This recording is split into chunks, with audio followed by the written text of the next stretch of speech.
अस्सलाम वालेकुम नाज़रीन, आप देख रहे हैं इस वक्त अनवार रमज़ान की खुसूसी सहरी नशरियात और ये है हमारा सेगमेंट एक वाक़या। और एक वाक़या के साथ मैं हूँ नूर फातिमा कुरैशी। आज जो एक वाक़ये का हमारा टाइटल है वो है कि माँ के कदमों तले जन्नत और नबी पाक के साए में उनको जन्नत में घर अता होना। एक मरतबा हज़रत मूसा अलैहिस्सलाम ने अल्लाह ताला से पूछा कि ए अल्लाह, जन्नत में मेरा पड़ोसी कौन होगा? तो अल्लाह ताला ने फरमाया कि जन्नत में तुम्हारे साथ एक कसाई होगा। जब ये सुना तो हज़रत मूसा अलैहिस्सलाम थोड़े से हैरान हुए कि मेरे साथ जन्नत में कसाई होगा। कसाई का ऐसा क्या मामला है कि वो जन्नत में मेरा पड़ोसी होगा? और ये जानने के लिए आपने अपना रुख बाजार की तरफ किया और उस कसाई की दुकान तक पहुंचे इस तजस्सुस में कि मैं ये जानूं कि आखिर उसका ऐसा कौन सा अमल अल्लाह ताला को इतना पसंद आया है कि जन्नत में उसे मेरा पड़ोस अता कर रहा है।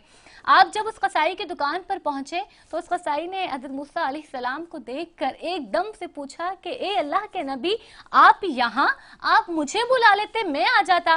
कहा कि नहीं, आज मैं खुसूसन तुम्हें देखने के लिए आया हूँ, तुम्हारे कुछ आमाल जानने के लिए आया हूँ। उसने कहा कि ठीक है। जब इस तरह से आप उसके साथ हुए और आप पूरा दिन उस कसाई के साथ गुजार रहे थे कि आखिर में आपने देखा कि वो कसाई अपना तमाम तर काम समेटकर एक गोश्त का टुकड़ा उसने उठाया है, उसको अपने साथ लिया और अपने घर की जानिब रवां दवा हो गया।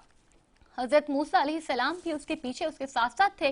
जब वो अपने घर पे गया तो उसने सबसे पहले जाकर उस गोश्त के टुकड़े को धोया और हांडी में चढ़ा दिया। हांडी में चढ़ाने के बाद वो कुछ देर के बाद जब लौट कर आया तो उसके हाथ में एक रोटी थी और एक सालन था जो शोरवे की शक्ल में था। उस गोश्त के टुकड़े को उसने जो सालन की शक्ल दी थी वो शोरवे नुमा था। वो एक कमरे में जाता है और एक बूढ़ी खातून उस कमरे में मौजूद होती हैं। वो बड़ी शफकत और मोहब्बत के साथ उस खातून को उठाते हैं और उठा के उन्हें बिठाते हैं। प्यार और शफकत भरे अंदाज में उन्हें अपने हाथों से निवाले बना बना कर खिलाते हैं। वो बड़ी ज़ईफ होती हैं खातून और बहुत ही ज़्यादा अलील होती हैं। तो आप उन्हें बड़ी शफकत से वो निवाले बना के नरम करके रोटी को शोरवे में और वो खिलाते हैं। हज़रत मूसा अलैहिस्सलाम ये सारा मामला देख रहे थे। जब आप कसाई को देखते हैं तो बड़ी शफकत के साथ खाना खिला रहा होता है और कुछ देर के बाद जब खाना खत्म हो जाता है तो जो औरत होती है वो उस कसाई के कान में कुछ कहती है, जिसे सुनकर कसाई मुस्कुरा देता है और बाहर आ जाता है। जब वो बाहर आता है तो हज़रत मूसा अलैहिस्सलाम उस कसाई से पूछते हैं कि औरत कौन थी और तुम इसकी इस तरह से खिदमत क्यों कर रहे थे और वो तुम्हें कान में क्या कह रही थी जिसे सुनकर तुम मुस्कुरा दिए थे?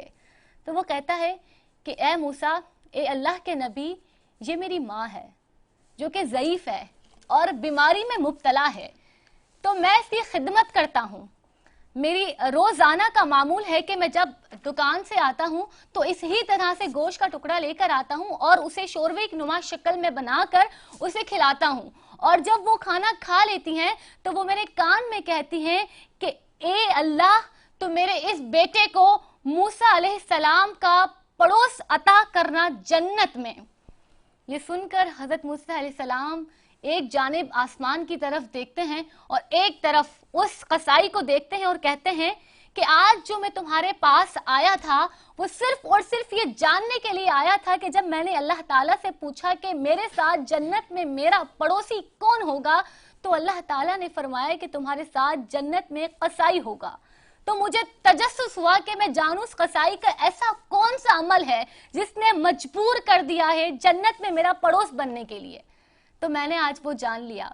नाज़रीन किराम, इस वाक़े से हमें ये सबक मिलता है कि जो माँ की खिदमत है और जो माँ की दुआ है वो यकीनन यकीनन अर्श तक पहुँचती है और कबूल होती है।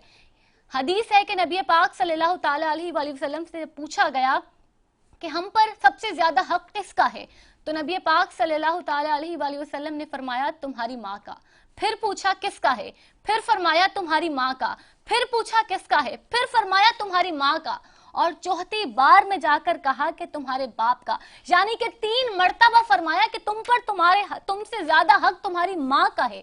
तो हमें चाहिए कि हम उस अजीम हस्ती जिसके पैरों तले हमारी जन्नत है उनकी खूब कदर करें, उनकी खूब खिदमत करें और खूब खूब दुआएं अपने दामन में समेटें। शुक्रिया। जी बिल्कुल दुरुस्त फरमाया नूर फातिमा ने कि हमें अपनी माँ के कदमों तले जो जन्नत है خود کو اس کا مستحق بنانے کے لیے ماں کی دعاؤں کا سایہ ہر وقت درکار ہوگا۔ آج کے دن جو موضوع گفتگو تھا، میں صرف چند باتیں کہہ کر آج ہم اجازت چاہیں گے۔ وہ چند باتوں میں ایک بات جو آپ سب لوگوں کے لیے چھوڑ کر جا رہے ہیں کہ سوچئے گا ضرور، ہم اس نبی کے امتی ہیں جو طائف کے بازاروں میں پتھر کھانے کے بعد بھی جب فرشتے کہتے ہیں کہ اے محمد صلی اللہ علیہ وسلم، اللہ تعالیٰ فرماتا ہے آپ حکم دیجئے ابھی زمین شق ہو اور یہ سب کے سب گستاخ رسول جو ہیں یہ اس میں دفن ہو جائیں، تو حضرت صلی اللہ علیہ وسلم دعا کے لیے ہاتھ اٹھا کر کہتے ہیں نہیں ہو سکتا ہے ان کی آنے والی نسلوں میں کوئی اللہ کا نام لیوا اور مجھے ماننے والا ہو۔ ہم اس نبی کے امتی ہیں جو فتح مکہ کے وقت عام معافی کا اعلان کرتے ہوئے سب سے بڑے دشمن ابو سفیان کے گھر کو پناہ گاہ بنا دیتے ہیں اور کہتے ہیں جسے اپنی جان بچانی ہو ابو سفیان کے گھر میں پناہ لے لے۔ پھر آج ہمیں کیا ہو گیا؟ ہم کیوں ٹکڑوں میں بٹ گئے؟ ہم سندھی، مہاجر، پٹھان، بلوچی کیوں ہو گئے؟ ہم مسلک کے اعتبار سے دیوبندی، اہل حدیث، اہل سنت، یہ کیوں آ گئی یہ ساری چیزیں؟ اللہ کی وہ رسی جسے مضبوطی سے تھامنے کا حکم تھا، آج اس رسی کو ہم خود کاٹنے لگے کیوں؟ سوچئے گا ضرور۔ ہم سب معاشرے کو بدل سکتے ہیں، یہ معاشرہ ہمارے ہاتھ میں ہے۔ وہ بہت زبردست بات ہے کہ قتیل شفائی نے کہا ہے کہ جو ہم نہ ہوں تو زمانے کی سانس رک جائے، قتیل وقت کے سینے میں ہم دھڑکتے ہیں، بخدا وقت کے سینے میں ہم دھڑکتے ہیں، اور اس وقت کے سینے کو دھڑکنیں مل سکتی ہیں، حیات نو مل سکتی ہیں اگر نوجوان مل کر یہ عہد کر لیں کہ وہ متحد ہو جائیں گے، وہ متفق ہو جائیں گے، وہ ایک ہو جائیں گے، وہ اللہ اور اس کے رسول کی رسی کو مضبوطی سے تھام لیں گے، تو بخدا دنیا کی کوئی طاقت مسلمانوں کو توڑ نہیں سکتی، دنیا کی کوئی طاقت مسلمانوں کو جھکا نہیں سکتی۔ اہل اسلام میں اپنا نام اور مقام بنانا چاہتے ہیں، پوری دنیا میں دوبارہ اسلام کا راج دیکھنا چاہتے ہیں، تو سوچئے گا ضرور، یہ سب آپ کے ہاتھ میں ہے۔ اسی کے ساتھ آج کے آپ کے میزبان نور فاطمہ قریشی اور سلیمان سیانی کو دیجیے اجازت۔ کل نئے موضوعات کے ساتھ پھر حاضر ہوں گے آپ کی خدمت میں۔ اللہ حافظ، خدا نگہبان۔